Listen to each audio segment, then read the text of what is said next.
Qo'shnilar bor, qo'shnilarning naqshidir. Qo'shnilar bor. Mayli, u yog'ini aytmay qo'ya qolaman. Men bugun yaxshi qo'shnilar haqida gapirmoqchiman. Bilasizmi, qo'shnilar shunday insonlarki, ular bizning eng yaqin do'stlarimizdan-da yaqin, qon qarindoshlarimizdan-da bizga yaqin, yaxshi kunimizda ham, yomon kunimizda ham eng birinchilardan bo'lib, aynan ular bizning yonimizda turishadi. Shuning uchun ham uzoqdagi qarindoshdan yaqindagi qo'shni afzal degan ibora ham bejiz aytilmagan. Qo'shnilar shunday insonlarki, siz eng yaqin do'stingizni da ularchalik ko'p ko'rmaysiz. Ular bilan har kuni birgasiz, har kuni ko'rishasiz va har kuni turli mavzularda suhbatlashasiz. Shuning uchun ham dinimizda qo'shnini haqqini ado qilib bo'lmas degan bir yaxshi gap so'zlar bor, yaxshi gaplar bor. Shuning uchun haqiqiy qo'shnilar, mehr oqibatli qo'shnilar doim sog' bo'lishsin, omon bo'lishsin.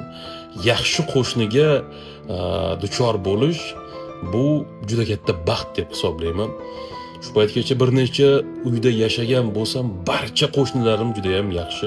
Bugungi kunda yashab turgan qo'shnilarim ham bir-biridan oqibatli, bir-biridan yaxshi, bir-biridan o'sha iymonli, insofli, vijdonli insonlar. Hurmatli qo'shnilarim, bu videoni albatta ko'ring. Qo'shnilar bor, qo'shnilarning naqshidir. Qo'shnilar bor. Mayli, u yog'ini aytmay qo'ya qolaman. Men bugun yaxshi qo'shnilar haqida gapirmoqchiman.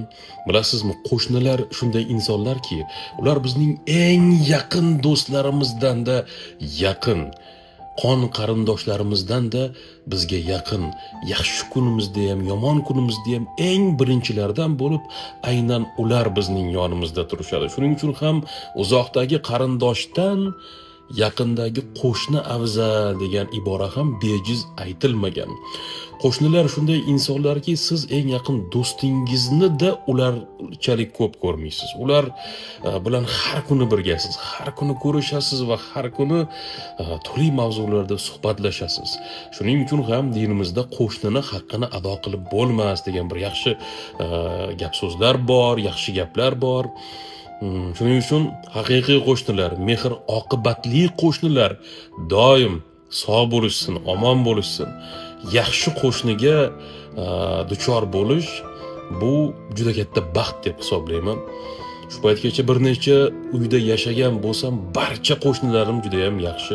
Bugungi kunda yashab turgan qo'shnilarim ham bir-biridan oqibatli, bir-biridan yaxshi, bir-biridan o'sha iymonli, insofli, vijdonli insonlar. Hurmatli qo'shnilarim, bu videoni albatta ko'ring.